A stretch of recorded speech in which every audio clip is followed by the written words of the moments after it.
বিসমিল্লাহির রহমানির রহিম। আমরা এই প্রজেক্ট হলো মূলত প্রজেক্টের নাম হলো data transmission system by laser. আমরা লেজারের মাধ্যমে ডাটা ট্রান্সমিশন করবো একটা জায়গা থেকে আরেকটা জায়গার মধ্যে।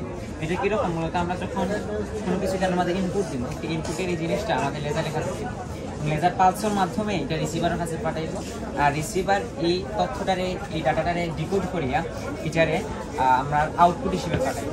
জিনিসটা মূলত আমরা করলাম ক্রাইসিস টাইম। ক্রাইসিস টাইম কীরকম? বাংলাদেশে কিছুদিন আগে বন্যা হয়েছে। তো বন্যার সময় দেখা গেছে যে আমরা প্রত্যন্ত অঞ্চলগুলোর মাঝে মানুষের সাথে আমরা যোগাযোগ করতে পারছি। মানুষের সাথে এই যোগাযোগের ব্যাহতের মূল কারণ হলে আমরা ওয়্যারলেস যে সিস্টেমটা আছে এটা ব্যাহত, এটা বিধ্বস্ত হয়। এই পদ্ধতিটা ইউজ করলে আমরা হচ্ছে ইন্টারনেট জগতের বাইরে থাকি, অর্থাৎ ইন্টারনেট জগতের বাইরে থাকিও আমরা কমিউনিকেশন করতে পারি, এবং এর ফলশ্রুতিতে আমরা মানে এক জায়গা থেকে আরেক জায়গার মধ্যে যোগাযোগটা আমাদের আরও সহজ হতে রইব।